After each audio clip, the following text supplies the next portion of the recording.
a mencionar. Bueno, ahora, los antimicrobianos se clasifican de formas muy diferentes y casi siempre todas las clasificaciones se usan. Y a veces se usan de forma simultánea. Es lo que vamos a ver ahora. Vamos a ver una gran clasificación por mecanismo de acción, un grupo grandote, inhibidores de la síntesis de la pared. Pero dentro de los inhibidores de la síntesis de la pared hay grupos de antimicrobianos que reciben nombres químicos diferentes. Están los beta-lactámicos, ¿sí? Están los glucopéptidos, ¿sí? Y hay otros misceláneos. Ahora, los beta-lactámicos también tienen unos subgrupos: penicilinas, cefalosporinas, monobactámicos, carbapenémicos, ¿ok? Y es lo que hemos visto. Listo, ahí vamos. Beta-lactámicos porque comparten el anillo beta que estamos viendo ahí naranjado, ¿cierto? Lo tienen todos ellos, incluyendo los inhibidores de las beta-lactamasas. Estos, presten atención, inhibidores, son llamados inhibidores de las beta-lactamasas, no tienen actividad antimicrobiana, terapéuticamente significativa, pero sí se utilizan con muchos antimicrobianos para proteger el antimicrobiano de que no sea degradado por la beta-lactamasa, enzima producida por muchas bacterias, que rompe el anillo beta-lactámico y deja de ser útil, porque el anillo beta-lactámico tiene actividades antimicrobianas muy importantes. Y habíamos visto comenzado a ver dentro de los beta-lactámicos las penicilinas, y habíamos hablado un poco de la historia de ellos, un poco del mecanismo de acción. Recordemos qué es lo que hacen: inhiben la transpeptidación, ¿no es cierto? ¿De qué? De monómeros de peptidoglucano, y entonces en últimas lo que impide es que se sintetice este polímero de peptidoglucano que está en la pared. En caso de los gram positivos hay mucho peptidoglucano, por eso son naturalmente más sensibles a las penicilinas, y las gram negativas son naturalmente más resistentes o menos sensibles a las penicilinas, porque tienen menos peptidoglucano. Entre menos tengan, pues menos susceptibles son, ¿cierto? Hablábamos de que las penicilinas, hay varias penicilinas, ¿nos acordamos de ellas? ¿Cuáles son? Las naturales, las resistentes a beta-lactamasas o de espectro reducido, antihistaminocóxicas o meticilinas, tienen todos los nombres. Las aminopenicilinas, las carboxipenicilinas y las ureilopenicilinas. Muy bien. Hablamos de que las beta-lactamasas son un mecanismo de resistencia muy importante, pero hay otros también, y que deben ustedes estudiar con detalle esas beta-lactamasas, ¿ok? Profundizar. Hay un capítulo de la Mander que les habla de las penicilinas y también de los inhibidores de las beta-lactamasas. Estudien. Yo les saco preguntas de esto. Esta tabla la deben estudiar, y esta tabla tiene un texto. Estudien. ¿Ok? Y comenzamos a hablar entonces un poco de detalles de las penicilinas naturales. Y aquí vamos más a mención. Aquí como para, ya arrancamos acá. Las penicilinas, entonces, como vimos, hay grupos naturales, semisintéticas, y entre las semisintéticas están varios grupos: las de espectro reducido, las de espectro ampliado. Y dentro de las de espectro ampliado están las amino, las carboxi y las ureilopenicilinas. ¿Ok? Estas que estamos viendo aquí, ¿cómo se llaman? Naturales. Penicilina G, cristalina, penicilina G, rocaínica y penicilina G, benzatínica. No tiene buena biodisponibilidad por vía oral. no tiene. Por tanto, se administran por vía parenteral. De las tres, la única que se puede administrar por vía endovenosa es la cristalina. Bien, la cristalina, la procaínica y la benzatínica solo por vía intramuscular. Muy bien, ¿qué más les puedo decir? Que esas penicilinas naturales se comenzaron a utilizar comenzando los años 40 del siglo pasado y muy rápidamente los estafilococos se volvieron resistentes. Muchas cepas de estafilococo, rapidito, 2-3 años después, ya estaban siendo resistentes. ¿Y esto por qué? Porque estas penicilinas naturales eran, digamos, atacadas por las penicilinasas, que son un tipo de beta-lactamasas. Y por supuesto, acababan con la penicilina. Entonces, los humanos, frente a ese problema, diseñaron, con modificaciones que hicieron en las penicilinas naturales, por eso se llaman semisintéticas, hicieron un grupo que se llama de espectro reducido, porque las diseñaron justamente para el estafilococo. Por eso son llamadas antiestafilocóxicas. La primera que produjeron fue la meticilina, por eso también son llamadas meticilinas. ¿Ok? Y ojo con este término, porque va a aparecer en los textos muy frecuentemente, y yo les pido el favor que pues, primero, de colegas a colegas, ¿cierto?, estudien muy bien este tema de aquí en adelante. De aquí en adelante, porque hay mucho que aprender para usar racionalmente los antimicrobianos y los vamos a utilizar muchísimo como médicos generales, médicos especialistas, y ocupan el primerísimo lugar de más mala prescripción de todos los medicamentos. ¿Sí? Los medicamentos que más mal prescribimos son los antimicrobianos. Sabemos prescribir antihipertensivos, a veces analgésicos también bastante, etc. Pero en el caso de los antimicrobianos no sabemos prescribir adecuadamente. ¿Ok? Porque hay que tener en cuenta muchos factores. Bueno, listo. Y ya les estoy mencionando algunos. Entonces, estas penicilinas de espectro reducido son las únicas, ojo, son las únicas de todas las penicilinas que resisten a las penicilinasas. Pero, malas noticias, muchas bacterias producen otras beta-lactamasas que se comen también estas meticilinas y se vuelven meticilino-resistentes.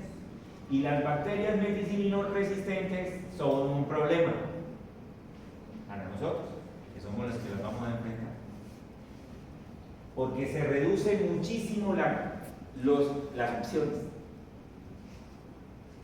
¿Ok? Se reducen las opciones.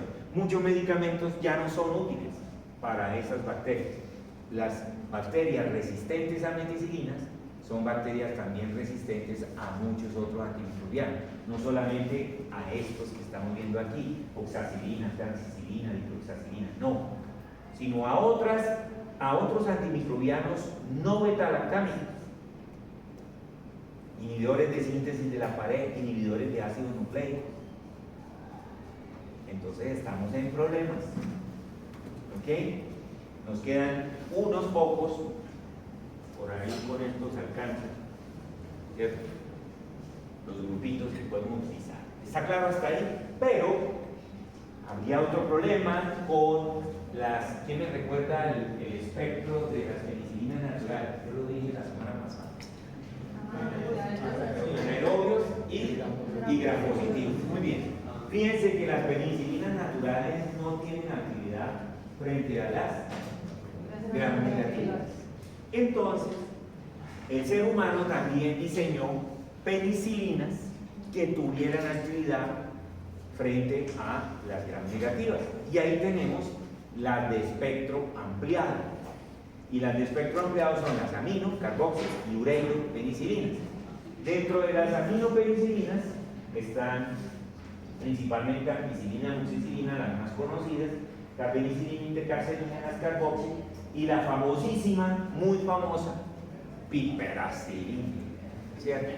Bueno, recuerden, sí, pero el tazobactam ya es otra molécula que se agrega para proteger. ¿Ok? Muy bien. ¿Está ahí bien? Bien, vamos entonces a profundizar un poco. Ojo con la función renal. Ojo con la función renal. Todas las penicilinas, muchos antimicrobianos demandan buena función renal. Si no tenemos una adecuada función renal, podemos tener problemas de toxicidad. ¿Ok? Ahora, vamos a ver más adelante que hay antimicrobianos que se hemodializan o se dializan por diálisis peritoneal. Se remueven por diálisis peritoneal o por hemodiálisis. ¿Eso qué significa? Anemia. No, ¿qué significa? Alta hemoglobina. No, ¿qué significa? Significa que después de la diálisis tenemos que dar antimicrobiano. Vamos a suponer que el doctor prescribió a un paciente un determinado antimicrobiano en este momento. 2 horas después llegan los de la unidad de terapia de reemplazo renal y me colocan el pacientico a diálisis. Peritoneal o a hemodiálisis, me lo colocan ahí en la máquina. Entonces yo tengo que saber si ese antimicrobiano que prescribí a mi paciente se dializa o no. Y si se dializa, yo tengo que hacer ajustes, porque si no, pues, no hizo nada, porque la máquina lo hago. ¿Ya me entendieron? Bien, entonces ojo con la función renal. Las penicilinas hay que vigilar la depuración y la tasa de filtrado y hacer ajustes. ¿Vale? Bueno, digamos que la unión a proteínas, ustedes van a ver cuadros, es muy variable. Hay unas que se unan más, unas que se unen menos. La cinética de las penicilinas también es relativamente buena en muchos tejidos, pero fíjense que aquí, por ejemplo, mencionan algunos que en próstata, en ojo y en cerebro, así no. Este último, cerebro, es un problema casi que para todos los antimicrobianos. Es difícil tratar neuroinfecciones, meningoencefalitis, encefalitis, porque la mayoría de los antimicrobianos penetran muy poco, aún estando las meninges inflamadas. Las meninges inflamadas son más permeables, ¿no? Más laxas, pero mismo así, perdemos el año. Hay algunos antimicrobianos, los vamos a ver, que tienen una buena penetración en el sistema nervioso, pero son pocos. Entonces ahí un talón de Aquiles, ¿no? ¿Ok? Muy bien. Entonces aquí de los que un perfilito de quiénes, de todas las penicilinas de que hemos hablado, las penicilinas naturales, de espectro reducido, y las semisintéticas de espectro ampliado, todas ellas. Miren que ahí está. ¿Esta qué es? Natural, de espectro reducido, espectro reducido, espectro reducido, espectro reducido, de espectro reducido, amino, espectro ampliado, aminopenicilina, carboxipenicilina, ureiopenicilina. Listo. Fíjense que hablan de la absorción oral. ¿Es buena para muchos? No tan buena, miren. No es buena. ¿Cierto? Esta sí, la V sí, pero miren que no es E, sino V. Esta es la famosa penicilina V oral, 60% aproximadamente. No es buena. Pero a pesar de todo, la oxacilina no se administra por vía oral, por vía parenteral. La cloxacilina, la dicloxacilina, la flucloxacilina, ellas sí se administran por vía oral. La ampicilina y la amoxicilina se puede administrar por vía oral y parenteral. Tienen la amoxicilina mejor que la ampicilina, ¿sí se dan cuenta, verdad? Pero estas, las carboxilas ureilo, no. ¿Ok? Ahora, si los alimentos afectan o no la biodisponibilidad oral, ¿hay muchos que? Sí. Sobre todo si son alimentos proteicos, se unen mucho a las proteínas. ¿Ok? Bueno. Ahora, las proteínas de los pacienticos, las proteínas plasmáticas, fíjense que cambia mucho, ¿no? Hay unas que se unen mucho y estas pueden representar un problema de interacciones con otros medicamentos. Las que no se unen tanto, pues no tanto. Los niveles séricos máximos alcanzados totales y libres totales, incluyendo los que están unidos a la albúmina, ¿ok? Y los porcentajes de dosis metabolizadas, aproximadamente en una unidad de tiempo estándar, el porcentaje excretado en la orina sin cambios. Fíjense que hay porcentajes muy altos y entre más altos los porcentajes, más toxicidad potencial pueden causar. ¿Ok? Bueno, ahora fíjense ustedes cómo cambia la semivida plasmática, porque esto es lo mismo que semivida plasmática, dependiendo si yo tengo una tasa de filtración, ¿cierto? Una depuración de creatinina buena, normal, que es mayor de 90, o si la tengo menor de 10.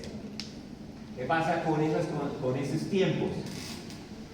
Mire, va de 0,7, ¿cierto? A 6 a 10. ¿Qué? Horas.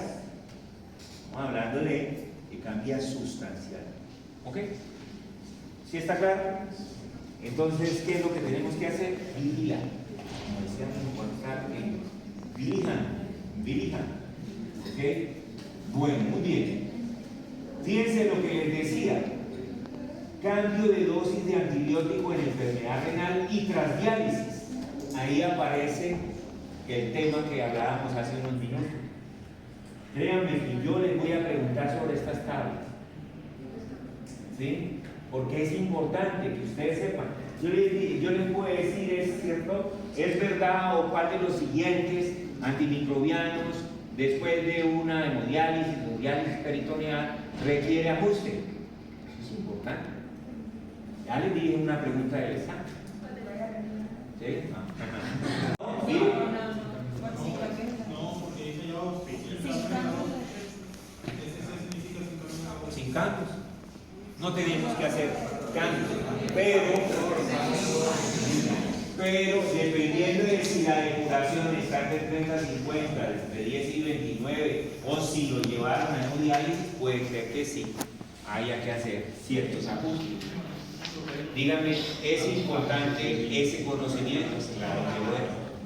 Como ejercicio en este curso, hay que hacerlo. Ahora, en la vida real, pues ustedes no lo tienen que saber de memoria, pero sí lo tienen que documentar. Es decir, tienen que estar seguros si lo que vas a prescribir hay que hacerle ajuste o no, ¿sí o no? Y listo. Y si dice sí, bueno, ¿cuál es el ajuste que yo tengo que hacer? Normalmente disminuir dosis o incrementar el periodo, es decir, disminuir la frecuencia de administración. ¿Vale? O las dos. Hablando ahora de espectros y de eficacia,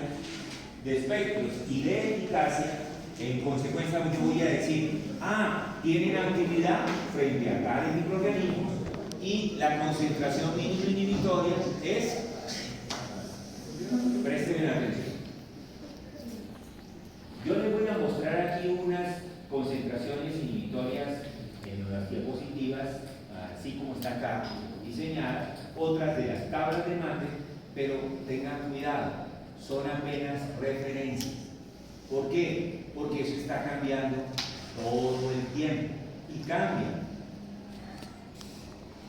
institucionalmente. En otras palabras, tú puedes tener en la clínica comunero una bacteria, un estafilococo, ¿cierto? Con una concentración mínima inhibitoria, en el norte con otra, en la UIBIS con otra, en el González Valencia UIS con otra, en Florida Blanca con otra, en la Foscal Internacional con otra, en la Foscal Nacional con otra, en el Hospital Internacional de Colombia con otra, en la Fundación Cardiovascular con otra, Chicamocha, etcétera, etcétera. Yo tengo unas ganas, siempre me lo han negado. En Colciencias, y en mi ciencia no ha pasado, pero en Colciencias pasé 2 veces un proyecto para hacer un cepario de toda la área metropolitana, recogiendo cepas, caracterizándolas muy bien y saber a qué nos enfrentamos. Y nos han negado la plata. Curiosamente, un gobernador un fin de semana se quema 3.000, 4.000 millones de pesos en un fin de semana. ¿Sí? Dice que comprando hamburguesas de 200.000 pesos. ¿Sí? Y uno que pide 300, 400 millones para hacer una investigación de 3 años, se la niega.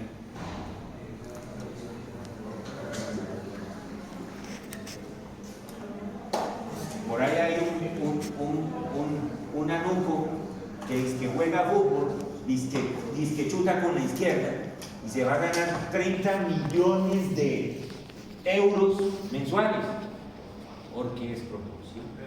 Bien por él, pero lo que yo digo es, están las cosas en su debido lugar.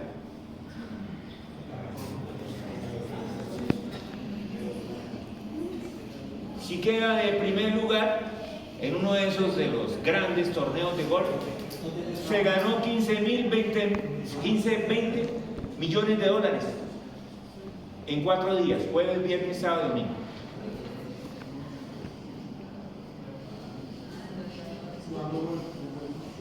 Complicado. Bueno, listo, complicado. Bueno. Y uno, pobrezón. ¿Cierto? Bueno. Entonces, vamos a las penicilinas naturales. Recordemos, espectro de acción, gran, positivas y anaerobias, espectro. Pero ahora vamos a ver dentro de ellas qué tan sensibles o susceptibles son. La mayoría de las veces uno habla de sensibilidad, pero el término correcto y estricto debería ser susceptibilidad. Pero dejémoslo. ¿Vale?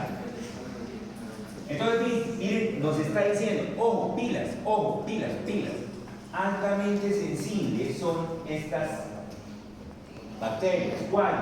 Estreptococcus como el Piógenes, el canolítico, el neumonio, el neumococo, el viridans, los Streptococcus neiserias. Hay que aclarar aquí, la mayoría de las veces las más sensibles a penicilinas naturales es la meningitis. Las neiserias gonorreas son muy variables en susceptibilidad. Podemos encontrar las sensibles a las penicilinas, pero también podemos encontrar las resistentes a las penicilinas. ¿Listo? Corinebacterios siguen siendo bastante susceptibles o sensibles. Treponemas, ni hablar, ¿sí? Ni hablar. Actinomyces, Pasteurella. Miren que sí tienen, o que acá no están en microgramos. La mayoría de los antimicrobianos reportan las concentraciones inhibitorias mínimas en microgramos, pero como estamos hablando de penicilinas, ellas vienen en sus unidades internacionales, que es una unidad estandarizada. Entonces ahí tienen zinc de 0.001 a 0.5 unidades internacionales por ml. ¿Ok? Listo. Ahora nos pasamos a otro grupo. Los de sensibilidad variable. Ojo con estas bacterias, como nos dicen nuestros infectólogos. Todo lo que les venga después de sensibilidad. Que no, porque miren que la otra era altamente sensible. Y nada, todo lo que venga después de sensibilidad, cuidado.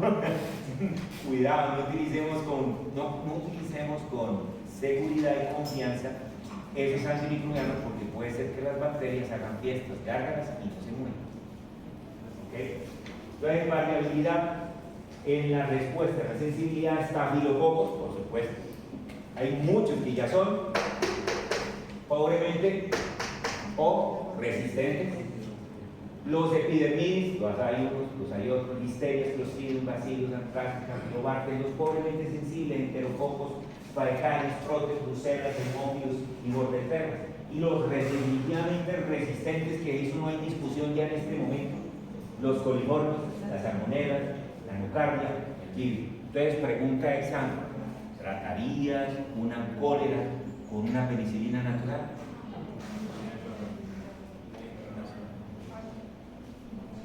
Bueno, ¿cuáles son los usos clínicos de acuerdo al espectro y a la eficacia? Estos: infecciones por estreptococo, bien sea por el neumococo, el Piógenes, ¿cierto?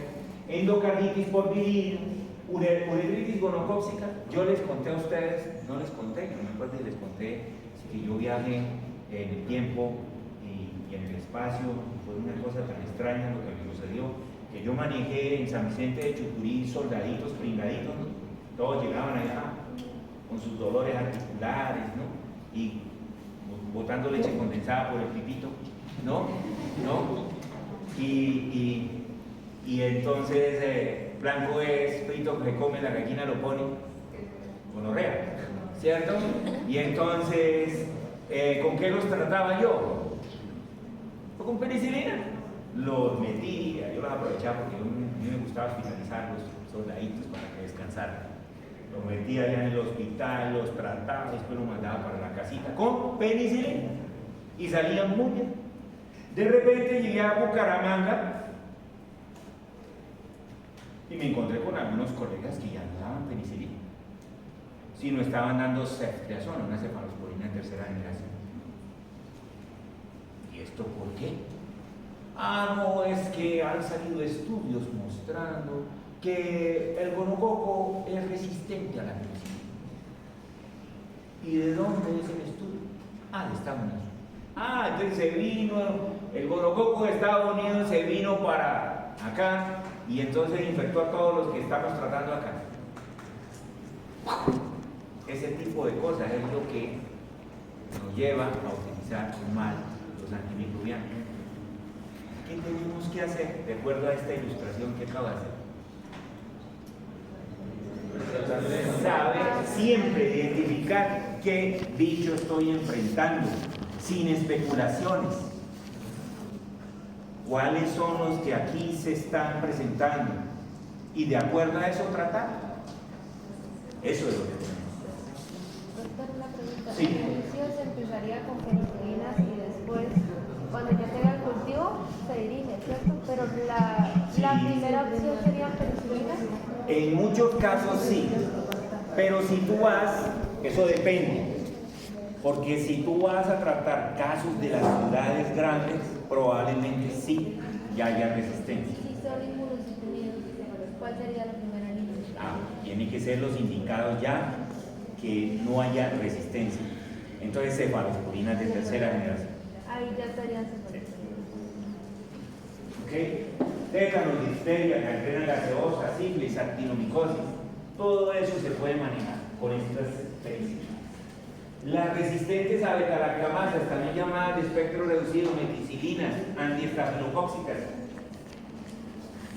¿Qué espectro tienen? Ojos, principalmente el estafilo. Ahora vamos a ver, nos dice aquí en amarillito. Esto a nosotros, les decía yo la semana pasada, nos causaba escalofrío. Décadas atrás. Estafilococo es meticilino resistente, ahorita es el pan de cada día. Estafilococo es meticilino resistente. Pero ojo, de ahí para adelante vienen otros antimicrobianos que son buenos para estas bichas peligrosas, pero también las bichas se han vuelto resistentes a esos otros. Y tenemos unos estafilococos que además de virulentos, son muy resistentes. ¿Recuerdan lo que les conté de mi amigo Bernardo? Bueno, que digamos, espectro de acción, bueno, ya saben las anteriores, vamos a tratar estafilococos principalmente y algunos estreptococos de hemolíticos, pero vamos a intentar reservarlos para estafilococos. La gente no lo hace, infelizmente. Nos vamos a las aminopenicilinas, ¿cierto? De espectro ampliado. ¿Ampliado para quién? Gram negativas. Para gram negativas. Entonces, ¿en cuáles de las negativas sirven las aminopenicilinas? Las amino. ¿Cuáles? Bueno, además de gram positivos y anaerobios, sirven para cuáles gram negativas. Hemófilos, de salmonelas, shigella, E. coli sensibles y próteos. Este último, difícil encontrar hoy en día uno que, ¿cierto? Solita la amoxicilina y ampicilina, muy raro. Luego hay que darla con sulbacán o con clavulanal. ¿Okay? No tienen, ojo, no tienen efecto para pseudomonas, Klebsiella, Enterobacter, ni Bacteroides frágiles. Y hay preguntas, y hay un montón de preguntas que pueden salir de todas estas diapositivas. Un montón de preguntas. ¿Okay? Bueno, ¿qué dice acá? ¿Cuáles son las únicas penicilinas que son resistentes a algún tipo de beta-lactamasa? Las de espectro reducido. Las meticilinas. Bueno, usos clínicos de las aminos. ¿Para qué sirven? Otitis, sinusitis, infecciones urinarias no complicadas. ¿Qué más? Casos de fiebre tifoidea, endocarditis. Muchas veces se da la ampicilina un poquito, a veces protegida, combinadas con aminoglucósidos algunas veces. Esa combinación es buena, no es hoy día la primera línea, pero es una combinación que se recomienda a pesar de que los aminoglucósidos, vamos a ver la semana entrante, mañana no será, los aminoglucósidos son activos solo frente a gram negativas. Los aminoglucósidos potencian la actividad de muchos betalactámicos porque tienen efectos sobre la pared de las bacterias que hacen que se vuelvan más permeables a los betalactámicos y entonces los betalactámicos se meten más. ¿Ok? Entonces le ayudan. Ellos solos no hacen nada frente a un poco gram positivo, pero sí le ayudan, ¿cierto? ¿Ok? Listo. Las carboxipenicilinas en nuestro medio se utilizaron bastante hasta la década, hasta comenzando este nuevo siglo. Pero surgieron, por el abuso, surgieron muchas resistencias de parte de bacterias peligrosas, como por ejemplo la Pseudomonas aeruginosa. La Pseudomonas eran sensibles a la ticarcilina y a la carpenicilina, pero se volvieron resistentes muchas cepas porque, ¿qué pasaba? En lugar de utilizar aminopenicilinas, pasábamos a utilizar carboxipenicilinas y manejábamos infecciones urinarias que eran causadas por E. coli, la mayoría, 85% es por E. coli. No las manejábamos con aminopenicilinas, con amoxicilina, no, las manejábamos con carpenicilina o ticarcilina. Y entonces, ¿qué pasa? Bien que queríamos matar y mataba la E. coli, pero si el paciente tenía por ahí algunas pseudomonas, se volvían resistentes. Y como ellas no se quedan en uno, ellas pasan para un lado, buscan los medios y pasan toda esa información y riegan, porque son chismosas, ¿sí? Riegan toda la información y todo el mundo coge, ahora sí ya sé, ahora sí ya sé, parece estudiante de farmacología, ¿cierto? Cuando quiere saber las respuestas de las preguntas que le han hecho en otros cursos, ¿cierto? En otros semestres, uy, se riega, y en 5 minutos ya todo el mundo sabe, uy, esa ayuda, ¿cierto? Así, ellas riegan esa información. Entonces, las pseudomonas que vamos a tratar en un paciente que está infectado por pseudomonas ya no le sirve. Y eso fue lo que pasó. Entonces, tocó la ureína. Hoy en día, para las pseudomonas, para la mayoría de pseudomonas que utilizamos, piperacilina, tazón. Bueno, detallen todas estas cosas, detallen. Por supuesto, les he venido presentando en este orden y en ese orden es que deberíamos, ojo, el deber ser, tratar. Si yo puedo manejar E. coli, chiguelas, etcétera, con aminopenicilinas, hágale. No las vaya a manejar de entrada con ureidopenicilina, porque la ureidopenicilina la estoy reservando para las pseudomonas. ¿Están entendiendo? Ese es un principio. Miren ustedes, ¿qué dice ahí? El espectro antimicrobiano de las penicilinas. Esto ya es de mando. Fíjense, cocos, comenzamos aquí con los cocos gram positivos y tenemos todos estos cocos gram negativos y bacilos gram positivos. ¿Y qué comenzamos a ver? Penicilina de elección, penicilina alternativa aceptable. ¿Qué significa que es aceptable? Que no es primera línea, es alternativa y es aceptable porque las concentraciones inhibitorias son decentes, son bajitas. Y la frecuencia, esos son referencias de resistencia a penicilina. ¿Cómo les parece a ustedes las frecuencias de la resistencia? Hay unas muy preocupantes. Hay unas que son raras, otras que, ¿cierto? Ninguna. Fíjense, por ejemplo, el Bacillus anthracis. Si hay algún paciente infectado con el Bacillus anthracis, ¿qué le damos? Si estamos entendiendo bien la tabla. ¿Cuál? La penicilina G. ¿Y nos preocupamos porque sea un bicho resistente?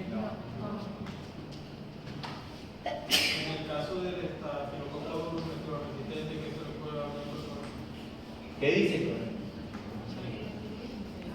En el estafilococo aureus, ¿Qué dice? resistente a ninguna. Pero otra cosa. No, eso sí le toca que calme la ansiedad, doctor. Calme la ansiedad.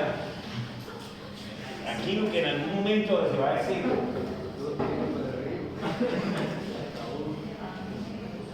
Y ahora, ¿qué tenemos?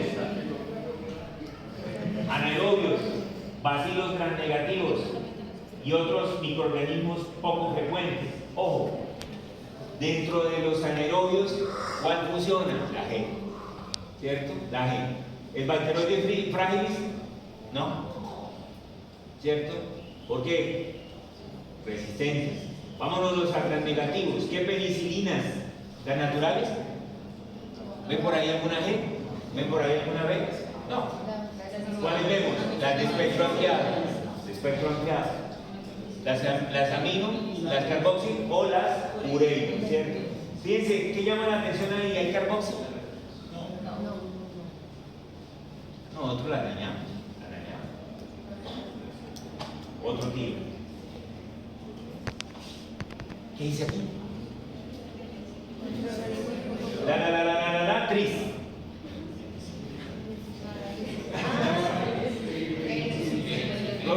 Tris. Penicilina G. Pastorela. Streptobacillus.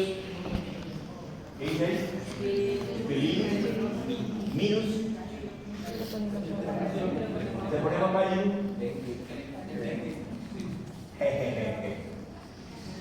Naturales, ¿ok? Naturales. Alternativas, aminopenicilina. Después, ojo, muchas preguntas en las tablas, muchas preguntas. ¿Qué tenemos aquí? Concentraciones mínimas inhibitorias de qué? ¿Qué son las concentraciones mínimas inhibitorias? Indicadores de susceptibilidad, de sensibilidad, de eficacia. ¿Cuándo es más eficaz? Cuando es más hagamos el ejercicio. ¿Qué tenemos aquí? Naturales G, B, amino, de espectro reducido, carboxil y ureico. ¿Están todas? ¿Cierto? Microorganismos que aparecen ahí, ¿cuáles son? Cocos, frente a cocos. ¿Cómo nos va con los cocos? ¿Nos preocupa este ya comienza a ser un poco grande, pero ahí ya nos preocupa, pero ojo, nos alerta, ojo con este, ojo con ese, números grandes, no, por favor, no, ojalá por debajo de 1, mejor, pero no es tan preocupante, ¿verdad? Algunos ya, o sea, comienza uno a pilas, el FAS, el FAICAI, ¿verdad? Ya como dice ahí, saltó en la tabla. Sigamos. Y ahora, allá dice algunos bacilos y anaerobios, ¿cierto? Y microorganismos anaerobios. Bueno, ¿cómo nos va con el Clostridium perfringens? Penicilina G, ampicilinas, bien. Espectro reducido, bien. Carboxil, bien. Ureico, bien. Todo bien. Pasemos a los malos. ¿Cuál nos preocupa? La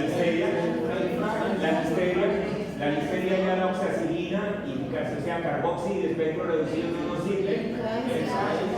¿Y cuál? El frágilis. Miren un número, entonces. Influenza. Bien. Aquí.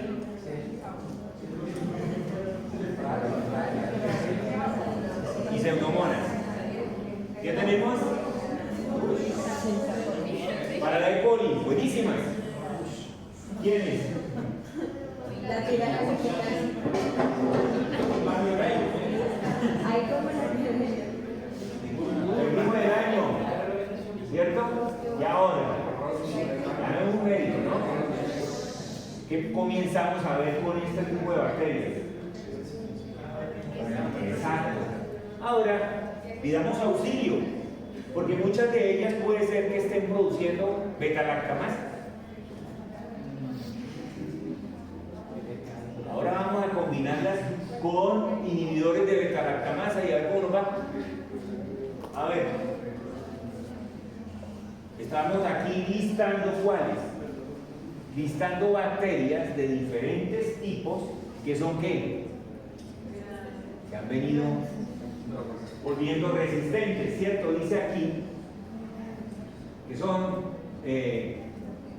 importantes. Estafilococcus aureus causa muchas infecciones, desde pequeñas infecciones, ¿cierto? Una foliculitis, una forunculosis, un absceso, una celulitis, en fin, ¿verdad?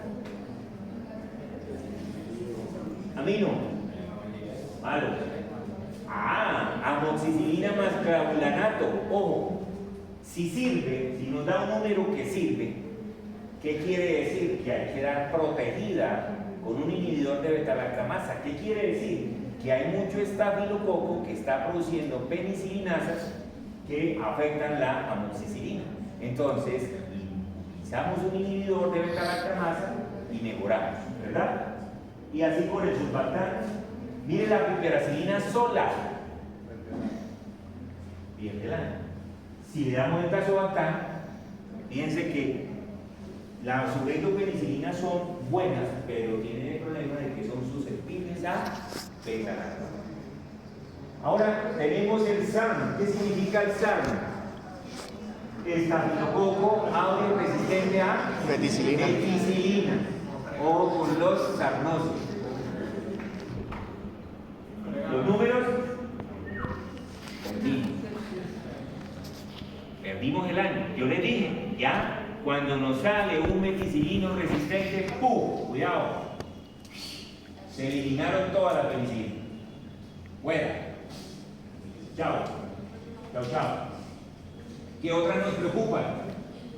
Las E. colis, las Klebsielas, el proteos, yo se los dije, proteos bravos, los bacteroides, los enterobacter, los citrobacter, las serratias. Ojo con estas bacterias, ojo con esta tabla para el examen, y no solamente para el examen, para su vida diaria. ¿Cuáles infecciones causan estas bacterias? Y ojo con el perfil de resistencia que ya tienen. Algunas naturalmente resistentes, otras adquiridas. Reacciones adversas de las penicilinas. Muchas: neurotoxicidad, hematotoxicidad, nefrotoxicidad, hepatotoxicidad. Pero la peor reacción adversa es la hipersensibilidad, que puede llevar al paciente a una anafilaxis, a un choque anafiláctico. Y aquí otros resumidos. Nos fuimos con las cefalosporinas. Yo tengo una pregunta. Sí. En una parte del artículo dice que las penicilinas se pueden comportar como aftenos, pero eso depende de como de la dosis o es independiente. No, recuerden que las reacciones, por favor, recuerden que las reacciones de hipersensibilidad son de tipo B, son independientes de la dosis. ¿Sí? Independiente de la dosis. Bueno, porque también inhiben la pared. Tenemos ahí varias generaciones, para algunos hasta quinta generación, los que son activos frente a quiénes.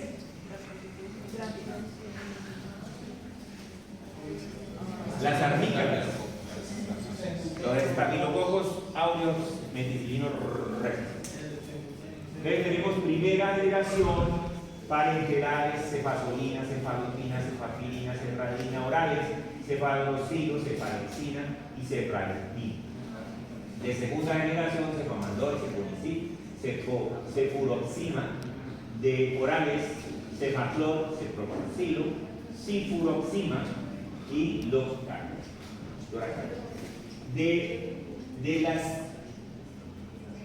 De segunda generación hay un subgrupo, estas aparecieron simultáneamente y en algunos textos estas cefamicinas, como el cefmetazol, el cefotetán y la cefocitina, son consideradas de segunda generación, pero el nombre correcto de estas moléculas son cefamicinas, ¿ok?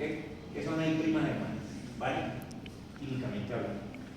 De tercera generación parenterales, cefoterazona, cefotaxina, ceftazidima, ceftriaxona, ceftriazona, bastante utilizadas, moxaracán y orales, las que vemos ahí. De cuarta generación, cefeprima, cefiroma, y de quinta generación, o activa frente al azar, cefalolina y ceftiroma. Bueno, muy bien. Vamos a conocerlas un poquito.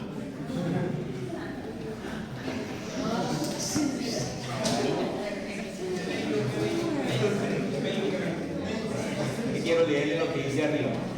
Ahí dice aspectos farmacocinéticos, que se les preguntará en la cohorte de la primer semestre del 2023. El curso de farmacología. Bueno, ¿cuál es la unión de las proteínas plasmáticas de tal? No, yo no le voy a eso no le voy a pedir. No. Pero sí es importante, ojo, sí es importante cosas como alta, baja. ¿Vale? Por ejemplo, a ver, por ejemplo, la unión a proteínas plasmáticas de la cefradina es alta.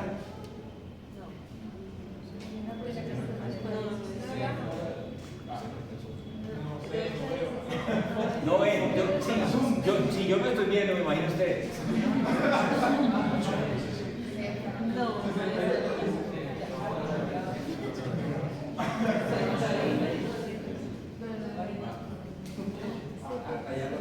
Hasta allá no. Pregunto, ¿es importante? Sí. Bueno. Pero hay tal vez algunas cosas que yo pregunto más. Por ejemplo, penetración en el líquido cefalorraquídeo. ¿Cierto? Los números pequeños y los números grandes, ojo, ¿cierto? Y los que no tienen números. Entonces ustedes pueden sacar una lista de NEAs, ¿verdad? O pueden sacar una lista de las que son altas, que no son muchas, ¿verdad? ¿Cierto? Esas cosas son importantes. Doctor, una pregunta. ¿Las que pasan en líquido cefalorraquídeo se pueden utilizar para Neisseria meningitis? Para la meningoencefalitis, no solamente para, porque no es el agente más frecuentemente causante de eso. Pero sí, se utilizan las que penetran mejor. Pero no el más alto, sino como que tenga números o el más alto. ¿Ustedes qué creen? Si es penetración al líquido más alto en porcentaje, ¿ustedes saben el porcentaje que corresponde? Sería la de la encontrada en el plasma. encontrada en el plasma. Sí, sería como la mayor. Bueno, muy bien. Fíjense que no hay ninguna 100. O sea que ninguna alcanza las concentraciones de plasma. Y eso es malo. ¿Saben por qué es malo? Porque disminuiría la... Porque el referente que nosotros tenemos es el de la concentración plasmática.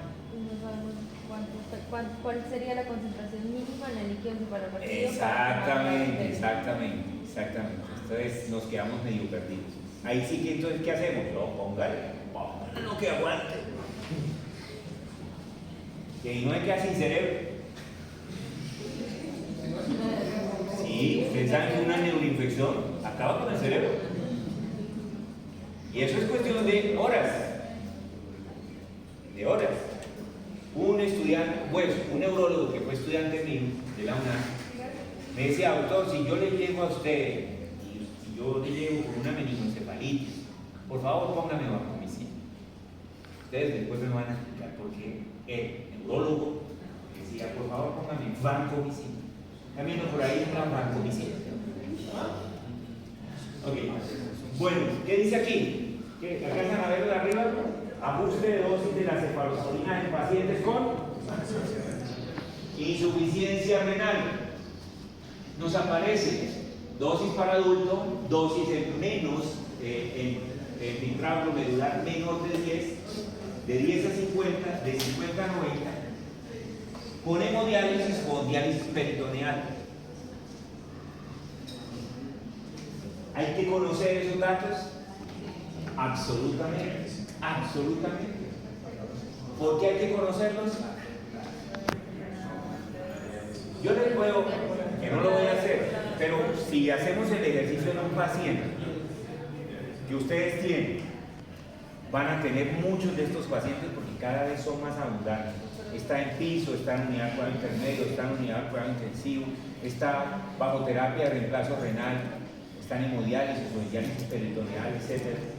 Y está con una infección, está con una neumonía, está con una infección de la vía biliar, de la vía urinaria, con una infección de piel y tejidos blandos, etcétera, etcétera. Y ustedes van a ver que las cefalosporinas les pueden servir, y las penicilinas y demás, porque aquí estamos hablando de las cefalosporinas, ¿cierto? Y entonces ustedes deben saber si deben hacer ajustes, deben vigilar, ¿cierto?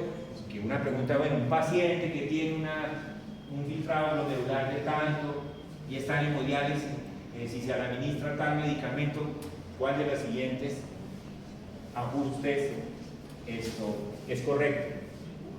Sale una pregunta de esas, ¿cierto? Bueno, ¿y ahora qué? Sale otra pregunta de estas. ¿Qué dice aquí? Ah, ya, estas son, aquí a veces veo mejor algunas cosas. Esto, aquí, ¿qué tenemos? A ver, ¿qué? ¿Están entendiendo la tabla? Tenemos al neumococo sensible y al neumococo resistente a penicilina. Tenemos Streptococcus pyogenes, el agar artical, el viridans, y tenemos el aureus, que es sensible a meticilina, y el aureus resistente a meticilina. ¿Por qué esas bacterias? Porque esas bacterias frecuentemente causan muchas infecciones y además vienen respondiendo mal a las penicilinas. Entonces, vamos a ver. Vamos a ver. Entonces, si tenemos, por ejemplo, un paciente que tiene una neumonía, paciente adulto con neumonía, sin factores de riesgo, ¿cuál es el agente teórico más frecuente? Un poco, ¿cierto? Vamos a suponer que no tiene factores de riesgo para que tenga un neumococo resistente a penicilina, ¿cierto? Pero vamos a buscarle las cefalosporinas alternativas para la penicilina. ¿Cuáles sirven? Muchas sirven, ¿verdad? Muchas. De primera generación, ¿cuál? Cefazolina, según esta referencia, aquí es solo por el ejercicio. De segunda generación, todas. Ninguna preocupa, porque la cefalexina y la cefradina de primera generación preocupan. De la cefamicina, preocupan, ninguna. De las de tercera generación, todas sirven. Las de cuarta generación, ¿cierto que puede ser? Bueno, excepto el último, ¿cierto? Exacto. De cuarta generación, súper buenas. Y de quinta generación, ¿verdad? Ahora, ¿cuál de esas le damos al paciente?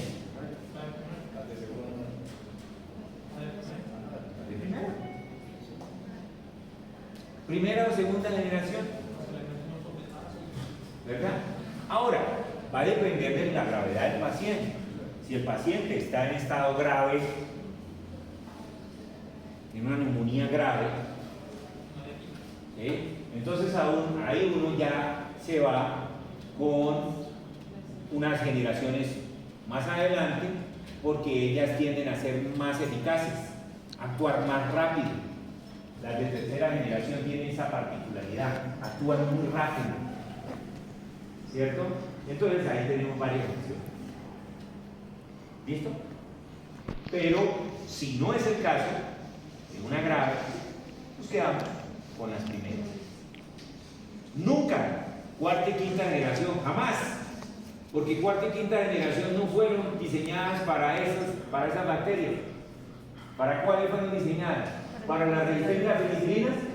¿Qué dicen ustedes? A ver cómo nos va con los neumococos resistentes. Primera generación, perdimos el año. Segunda, perdimos la perdimos. Tercera generación, por ahí uno, dos, por ahí, y eso. Cuarta generación, mejor, pero preocupa, ¿no? Quinta generación, señores. ¿Sí ve la bichita? Una bichita de esas, mire ya. ¿Ustedes creen que le sirven las penicilinas? No, porque es resistente. Entonces, penicilinas, ninguna.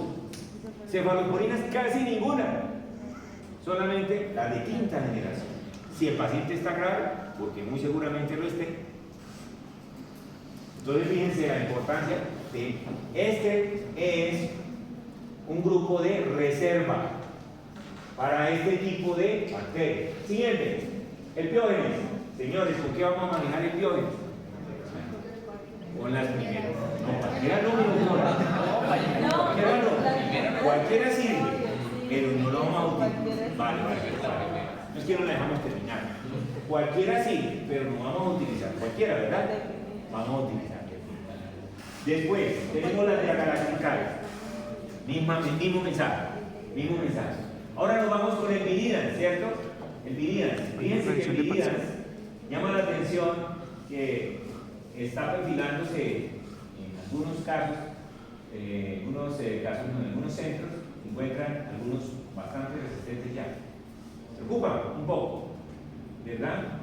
Pero tenemos opción: primera generación, segunda generación, tercera no tan, suavecinas un poco, tercera sí. Y bueno, por supuesto, estos también, pero estos no los vamos a utilizar. Los estafilococos meticilino sensibles. A ver, veamos cómo le va a las cefalosporinas de primera generación con los meticilino sensibles. Es decir, estos ya son resistentes a penicilinas naturales, pero sensibles a meticilinas. ¿Vale? Entonces, ¿cuál? Una que otra cefalosporina de primera generación. De segunda generación, no mucho. Cefalmicinas, no. De tercera generación, están viendo cómo es ese bicho, ¿no? Y es el meticilino sensible, pero ya es resistente a penicilina natural. Fíjense que cuando el estafilococo es resistente a penicilina natural, también lo es a varias cefalosporinas. ¿Sí ven? ¿Ok? Pero el meticilino sensible, digamos, alguna alternativa para el meticilino sensible, ¿alternativa para qué? Para oxacilina, dicloxacilina, naxicilina, son ¿cuáles? A ver, ¿cuáles? Cefalosporinas de primera, unas, y unas de tercera, ¿no? ¿Ok? Muy bien. ¿Manejamos esos pacientes con estas? Sí. ¿Cuándo? Cuando el paciente está muy comprometido, muy grave. Ojo, la gravedad hace que nos saltemos líneas y nos vayamos. Por ejemplo, si ya tienes estafilococcemia. No, por supuesto. ¿Sí? Y ojo, no confundamos resistencia con virulencia. Y el problema con el estafilo es que el estafilo es muy virulento. Y si además de virulento es resistente, cuidado. ¿Ok? Y nos vamos a la siguiente columna. ¿Qué nos quedó?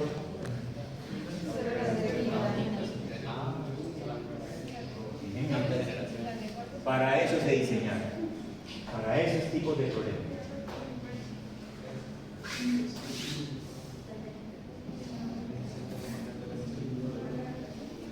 Bueno, y ahora, ¿qué tenemos? Otras bacterias. Hacemos el mismo ejercicio. Por supuesto, no por el hecho de que sirvan generaciones, ¿cierto?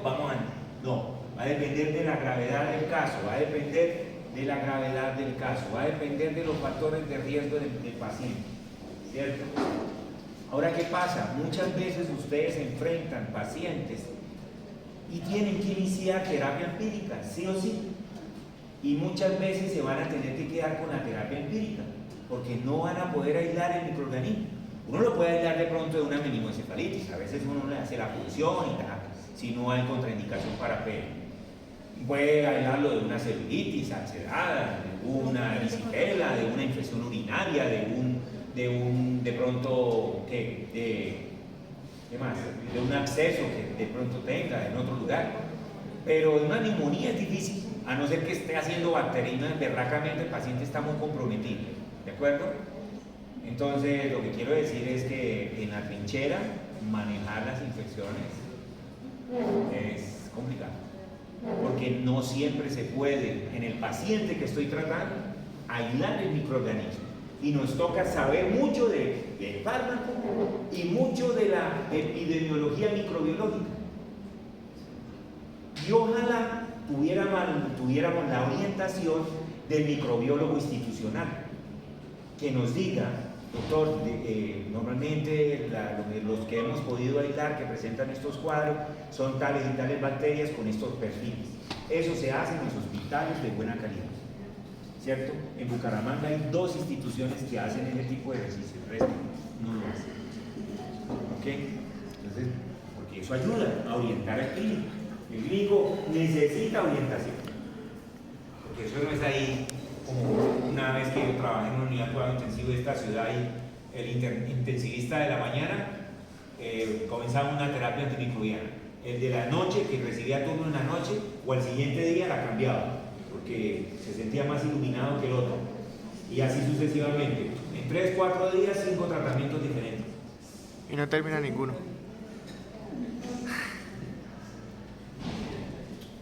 Cuando yo me retiré de ese unidad de cuidados intensivos, le dije, les voy a dejar un regalo de farmacólogo, porque ustedes a mí me pagan como médico general y no como farmacólogo, pero les voy a dar un regalo. Les dije yo, llamen a un infectólogo, porque ustedes están fabricando monstruos. A los 3 meses, el infectólogo intervino la mía en cáncer. ¿Cuál es como para no visitar? No, eso sí no lo voy a decir. Le digo, como dicen, le digo el milagro experimental. O el pecado, pero no es pecado. ¿Qué tenemos acá? Perfiles de referencia, se los dije, de referencia apenas. ¿Son los reales? No, pero son aproximaciones. ¿Y ahora qué más tenemos? Miren todas las bacterias que ustedes van a tener que repasar nuevamente en función de la actividad de los antimicrobianos. Ojo con los rojos.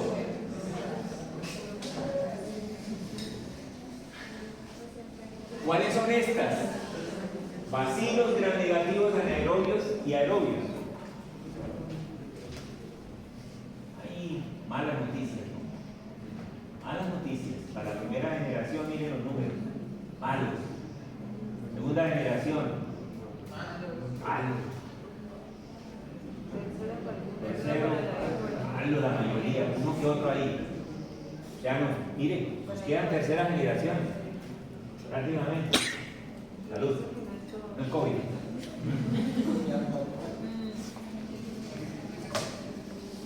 Bueno, entonces, resumiendo, aquí yo les traigo un resumencito.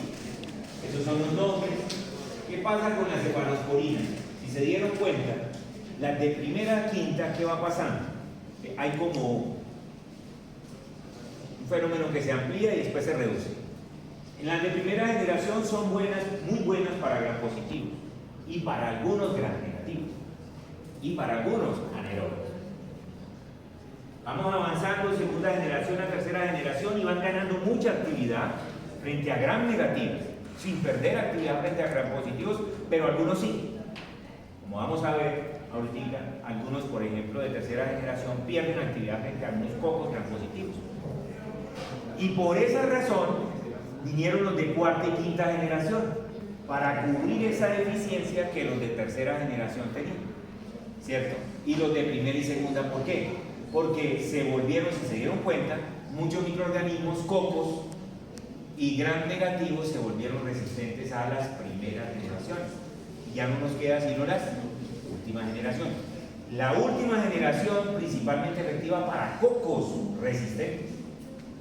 Es más o menos el resumen. Fíjense que de las cefalosporinas vamos a ver que las que cubren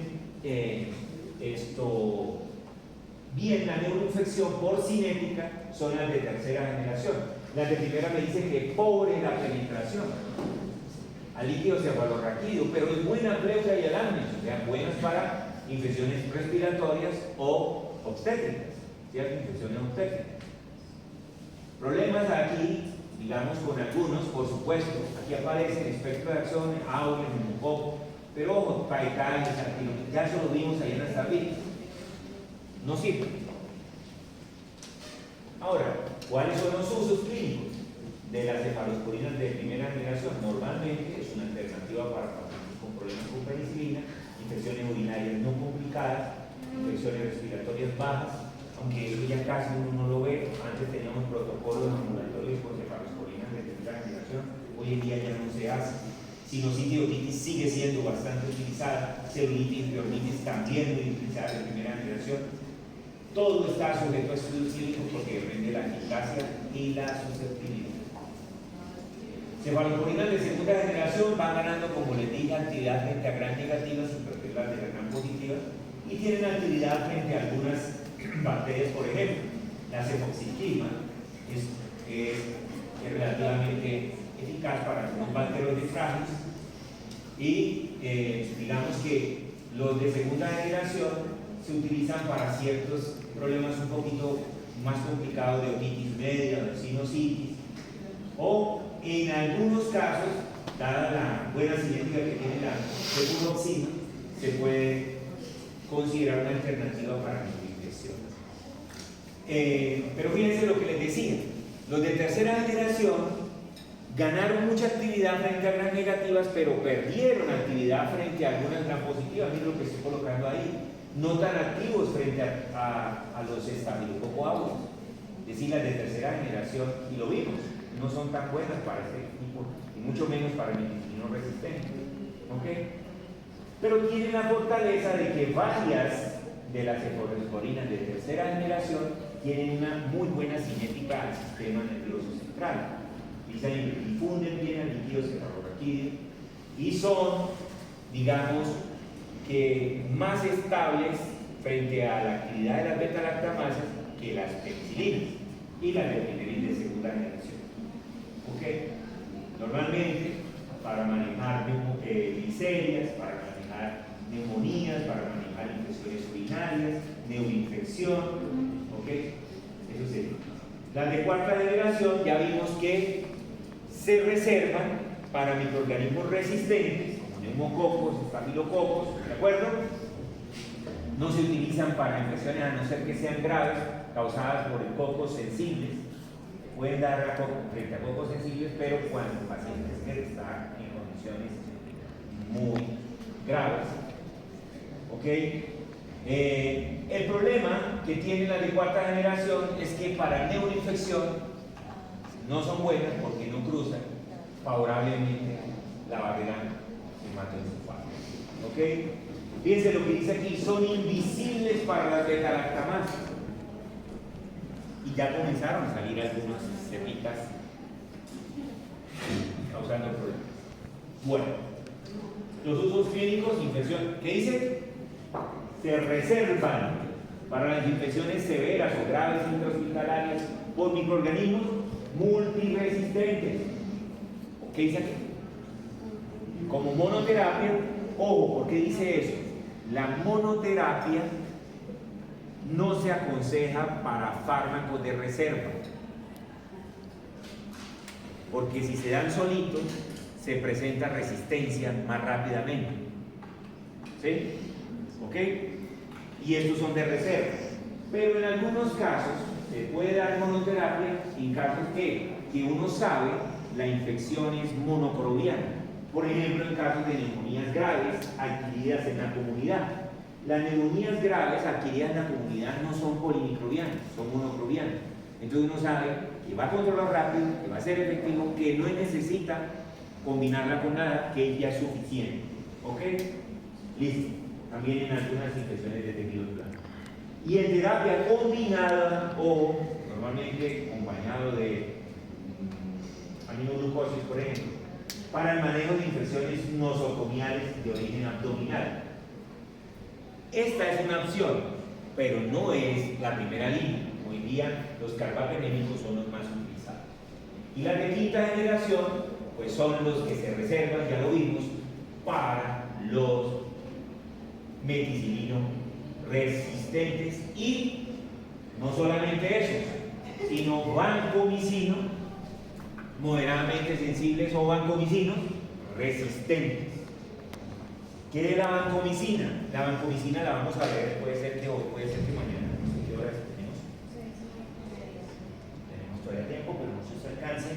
La vancomicina es el glucopéptido, también inhibidor de la pared, pero es un glucopéptido, no es un beta-lactámico, todavía estamos en beta-lactámicos, que es alternativa, ¿cierto? O más bien la primera opción, es la primera opción, no alternativa, la primera opción para los meticilino resistentes. Pues cuando uno tiene un coco meticilino resistente, uno ya, banco, ya piensa en la vancomicina. Pero hay bacterias vancomicino resistentes. Y las bacterias vancomicino resistentes sí nos deben causar escalofrío. Porque ya nos quedan pocas, nos quedan las de quinta generación, de cefalosporina, nos queda la daptomicina, nos queda uno que otra vez corresponde a la linezolid y en adelante antimicrobianos venenosos como las polimixinas, que son supremamente tóxicas. O sea, preocupémonos cuando tengamos microorganismos vancomicino resistentes, porque las opciones son pocas. Yo vi, nadie me lo contó, yo vi un paciente, Samuelito, se me fue de una unidad de cuidado intensivo, con 4 ciclos de antimicrobianos. Todos los antimicrobianos se los pasamos y la infección se lo llevó. Y nosotros lo vimos cómo se lo llevaba y no pudimos hacer absolutamente nada. No detectábamos ningún foco, pero sabíamos que estaba infectado y cada vez más. Es como si tuviese tenido un cáncer, así tal cual, cada vez más desnutrido, más caquete. Lo único que lo mantenía vivo era sus ganas de vivir. Era joven, 44 años. Y utilizamos todos los antimicrobianos. Había junta de infectólogos para manejar el paciente. Bueno, acá, así con el agua entre la mano. Terrible. Cuidado que esas bacterias existen, ¿ok? Bueno, bien. Las reacciones adversas, mismo perfil de las penicidinas. Ahí está. Monobactámico, arriba que dice nuevos betalactámicos. Ese es el título que tienen y así se quedaron. Porque fueron, digamos, el último grupo de betalactámicos que aparecieron. Luego fueron los monobactámicos y los carbapenémicos. Hablando primero de los monobactámicos, en Colombia, el que utilizamos realmente es el astronal. ¿Ok? El astronal es un monobactámico que cubre solamente gram negativas. ¿Ok? Ese es su espectro. Y tiene algo interesante. No tiene reacción cruzada de hipersensibilidad frente a penicilinas. Es decir, cuando un paciente presenta alergia a penicilinas, esto se puede dar. Solo que hay que tener en cuenta que cubra el espectro, porque recuerden que hay penicilinas que cubren solamente gram positivos y anaerobios. Si estamos dando penicilinas para manejar gram positivos y anaerobios, pues no nos sirve. ¿Ok? Pero si estamos manejando gram negativos, puede ser una opción. Y de hecho, no se da casi nunca de primera línea, a no ser que el paciente tenga factores de riesgo de posibles resistencias a penicilina y cefalosporinas, infecciones por gram negativos resistentes. ¿Ok? El Astronan es una muy buena opción. Inclusive, Pseudomonas cerráceas citrobacter-felti, que también es un problemático, pueden responder a esta norma. ¿Ok? La vancomicina tiene el mismo espectro de las penicilinas naturales. O sea, ¿cuál es? Positivo anaerobio. Complementa al Astronan cuando queremos actividad de amplio espectro. Ojo que ese no es un principio antimicrobiano. Un principio antimicrobiano es que si yo tengo un paciente infectado, debo utilizar el espectro más reducido posible. ¿Por qué? Sí, señores, porque si yo doy para matar una bacteria, entonces hay otro montón de bacterias que se vuelven resistentes. Pero si yo sospecho que el paciente puede tener más de una bacteria y que el paciente no se defiende bien, como son estos pacientes, con leucosis, leucemias, con linfomas, etc., presas de la infección porque están inmunocomprometidos, pues yo no voy a, como se dice, reparar en gastos. Y en estos pacientes no se debe reparar en gastos, en estos pacientes sí hay que entrar con todo. ¿Ok? Entonces, puede que esta es una alternativa. Vancomicina, Astronan. Vancomicina para gram positivos, sobre todo aquellos venenosos, resistentes, y Astronan para cubrir los gram negativos. ¿Ok? Bueno, muy bien. Los carbapenémicos, los famosos meropenem, ¿cierto? Imipinem, ertapenem y todos los, ¿cierto? ¿Cuál más? Loracarber también, me parece. Bueno, estas sustancias nadie lo niega, tienen un espectro indudablemente amplio. Me cubren gram positivos, anaerobios, gram negativos, a los cirujanos les encanta. Eso para asepsia abdominal, carbapenémicos. No siempre es lo correcto, no siempre es lo correcto. Me encanta, es muy pragmático. Yo fui de esa especie algún día. ¿Sí? Dice el profesor, ¿qué pasó? ¿Por qué nos dejó la cirugía? Jugábamos esto con él. Y yo le dije, doctor, me volví cirujano molecular. Eso no existe, digo. Sí, soy farmacólogo. Le dije, ¿para qué operar si los fármacos hacen mejor trabajo? Molestándole, por supuesto. Un excelente cirujano, profesor. Bueno, y entonces, el cirujano es muy pragmático y le gusta eso. No, yo quiero que mate a todos. Pues aquí en realidad no está tan mal, porque las infecciones intraabdominales son polimicrobianas. Y vino a ayudar mucho. Pero ojo, ¿qué dice aquí?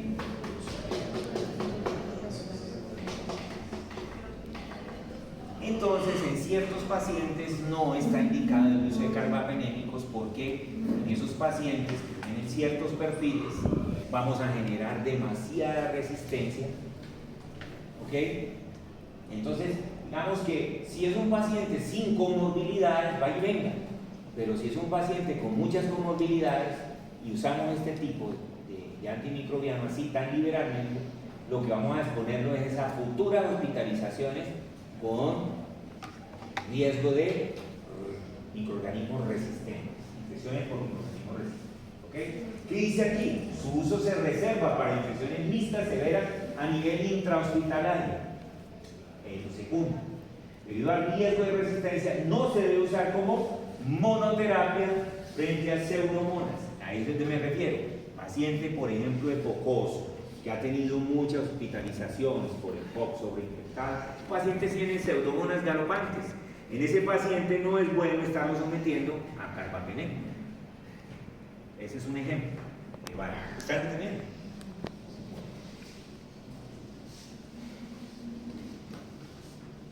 Bueno, este es para hablar del Dori, famoso Dori. En la clínica todos lo llaman Incerta, Dori, Mero, etc. No lo terminan, ¿no? Así como Prasu, Clo, Ticar, ¿no? No dice Ticagrelor, ni Prasugrel, ni Clopic, Ticar, Enalapril, Ena, el lisinopril, Lisi, o Lisino, esas cosas. Lisino, está con Lisino, está con Pictazo o Pipetado y esas cosas. Bueno, muy bien. ¿Qué son estas moléculas? ¿Para qué se utilizan? Para combinarlos con antimicrobianos y proteger al antimicrobiano de la beta-lactamasa. ¿Funciona para todas las beta-lactamasas? No. ¿Incrementa la eficacia natural de los antimicrobianos? No. La natural no. ¿No? El que es efectivo frente, si por ejemplo tengo una E. coli, se come a la piperacilina, se la come, o a la ampicilina, suponiendo, se la come. ¿Por qué? Porque produce penicilinasa, ¿sí o no? Entonces listo, se la come. Entonces ¿qué hago? Le pongo sulbactam, la ampicilina más sulbactam, y entonces ahora sí puede llegar, pero ojo, la historia completa. Si la ampicilina llega a la bacteria y la mata, está llegando es porque está rodeada la bacteria de penicilinasa. Pero si no es impedida, llega y mata, ¿verdad? ¿Eso qué significa?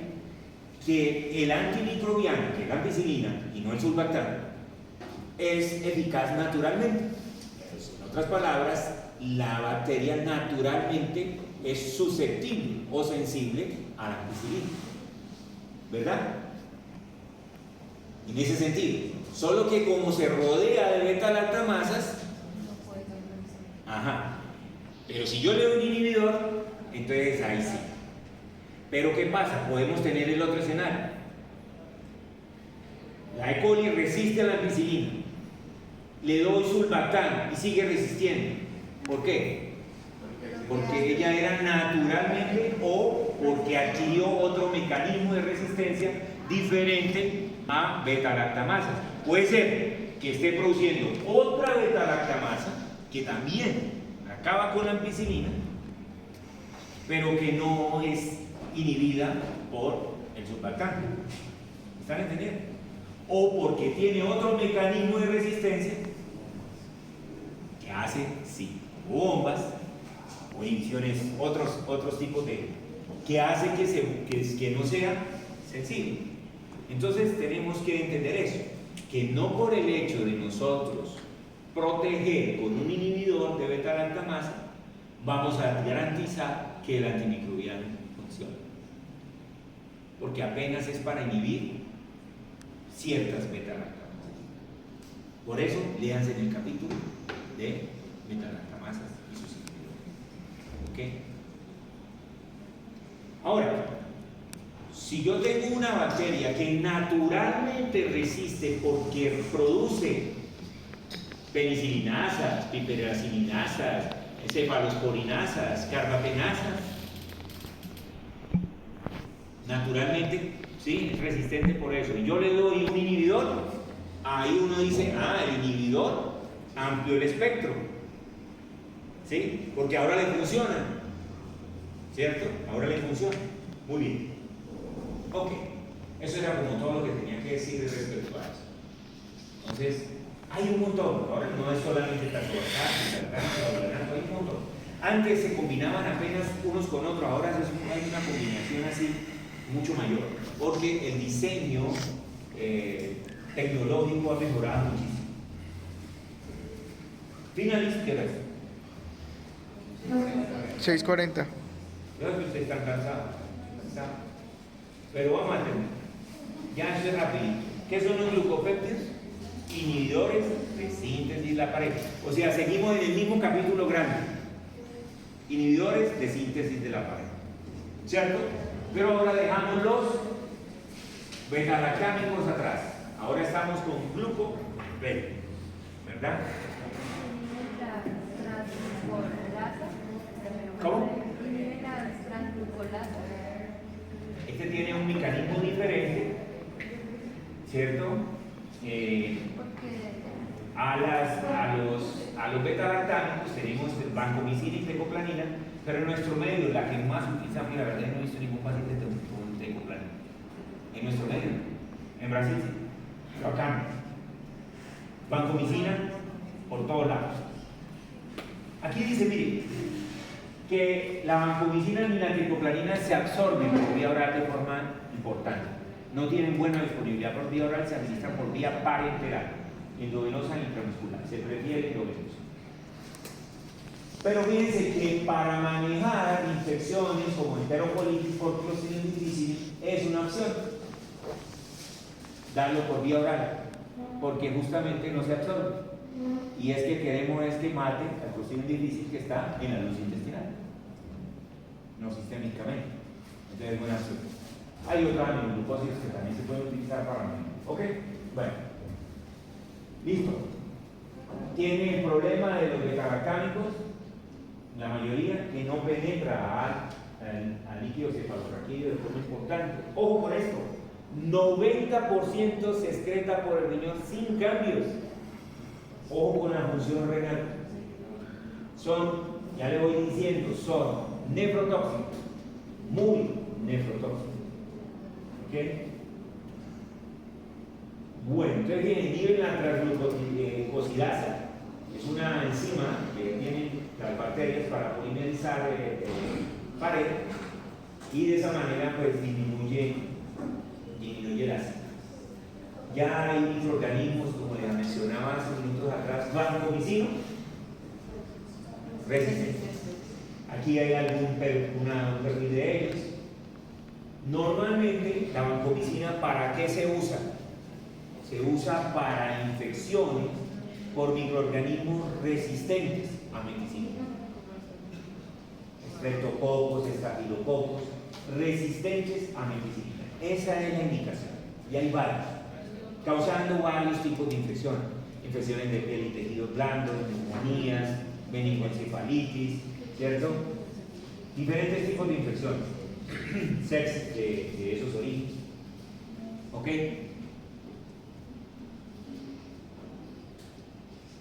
La plena nefrotoxicidad, pero también son ototóxicos, ¿cierto? Bien. Pueden, si administramos muy rápidamente, eso casi ya no se ve por la bomba de infusión, pero si lo administramos muy rápidamente, por histamina, por liberación de histamina, se produce un síndrome, que es el síndrome de hombre de cuello rojo. El hombre se ve abotagado, con afasia avermellada, es decir, rojiza, ¿sí? Y hace un cuadro anafilactórico. ¿Ok?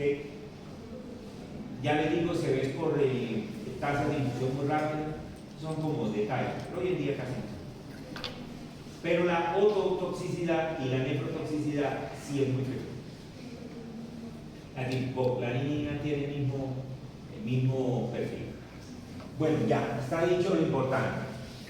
¿Cuál es el espectro de la vancomicina? ¿Cierto? Muy bien. Ahora tenemos la daptomicina, que no es inhibidor de síntesis de pared, pero se lo presento ahora, porque es muy importante esta leche.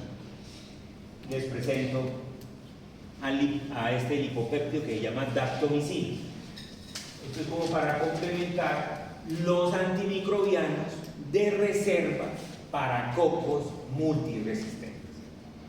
Entonces, por eso se los presento aquí, no porque sea un inhibidor de síntesis de la pared, lo que hace realmente es por un mecanismo bien bacano, ¿cierto? Afectar la permeabilidad de las membranas de las bacterias y se vuelven muy permeables a muchas cosas y la verdad forman unos canalitos que son artificiales de potasio, principalmente afecta potencial de membrana de la bacteria, las mata rápido y silenciosamente, lo cual es bueno, es decir, no me causa el problema con los inhibidores de síntesis de la pared es que normalmente boom, boom, boom, revientan las bacterias. Y esas lisis que son producidas me causan respuestas inflamatorias sistémicas muy frecuentemente. Y eso es un problema. En cambio la daptomicina no, mata rápido y silenciosamente, le pone el silenciador, ¿sí? No estalla las bacterias, ¿ok? Las mata muy rápido, porque afecta todo el metabolismo de ellos. Es un aspecto importante que tienen sobre los gram positivos, pero como digo, se debe reservar para esos microorganismos. Meticilino moderadamente sensibles o resistentes, vancomicino moderadamente sensibles o resistentes, que son pinchitos, o sea, de reserva. Por aquí les tengo ahí actúa en la membrana citoplasmática, se penetra en el citoplasma bacteriano, una imagen más de van 100 palabras, ¿sí? Forman unos canalitos superficiales, que es un lipopéptido, entonces tiene la bipolaridad suficiente, forman los canales y esto desbarajusta el potencial de membrana de la bacteria rápido, eso no crea uno solo ni bastante, rápido y muy rápidamente mata a la bacteria. Vuelvo y lo repito, un antimicrobiano de reserva para cocos multiresistentes. Ya les dije lo de la parte inflamatoria, es muy poca la respuesta inflamatoria que se presenta. Tiene un talón de Aquiles y grande, le diría. No podemos tratar neumonías con eso. El factor surfactante pulmonar la neutraliza. Entonces, pregunta exacta: ¿daptomicina para neumonía? ¿Y ya? Bueno, es más, mientras que las penicilinas, ese dato yo no se los pasé, voy a decirles dos minutos algo muy importante. Los antimicrobianos, por supuesto, dependen del tiempo y de la concentración, ¿verdad? Es decir, si yo expongo a la bacteria a una determinada concentración durante un determinado tiempo, bien, pero eso, entonces, es importante encontrar la cantidad de tiempo y la cantidad de droga necesaria para cada caso.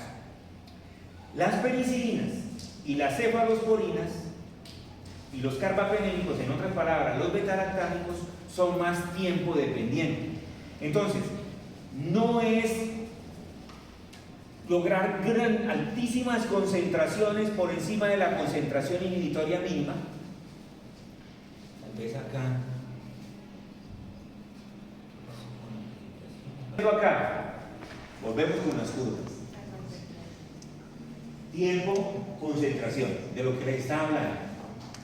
Le aplicamos a un paciente, hizo esta curva roja, es la curva de la dosis alcanzada en el plasma. Una concentración máxima alcanzada, ¿cierto? Una área bajo la curva que está por encima de una línea verde. ¿Qué será la línea verde? Nos dice que es la concentración mínima inhibitoria. Entonces aquí aparecen dos grandes grupos de fármacos. Aquellos en los que yo, con mi dosis, me intereso en que alcance a superarla, no mucho, pero siempre se mantenga. Y otros que, como este, necesito de concentraciones altas y de área bajo la curva grandes. La daptomicina, los maltoaminoglucósidos, la vancomicina también, dependen más de la concentración pico por encima de la SIN o del área bajo la curva por encima de la SIN. En otras palabras, cuando yo daptomicina, gentamicina, amicacina, vancomicina, yo puedo tener ventanas, otra por aquí, y tengo una ventana de tiempo que desprotegí. Un tiempo en el que la concentración no está por encima de la zinc, no me importa, porque lo más importante son estos picos y el área. ¿Están entendiendo? Pero hay otros que lo que me interesa es, no me importa, concentraciones altas, ¿me importa? Exacto. Penicilinas, cefalosporinas. Entonces eso es muy importante, ¿saben? Por eso ustedes van a ver en algunos pacientes en infusión casi que todo el tiempo, en infusión. Y en cambio otros que se les dan dosis altotas, suspenden, otra dosis alta, suspenden, otra dosis alta. ¿Qué pasó? No paga la luz. ¿Cómo? El mouse. No, pero Así. Con eso terminamos. ¿Tienen algún problemita? ¿Este copete o qué? ¿Están viendo? ¿No están viendo? Ay, no. Ahí, ¿por qué está teniendo problemas? ¿O qué es pregunta de examen? ¿Dactomicina tiene un problema con toxicidad muscular? Pero es reversible. Listo. Chao.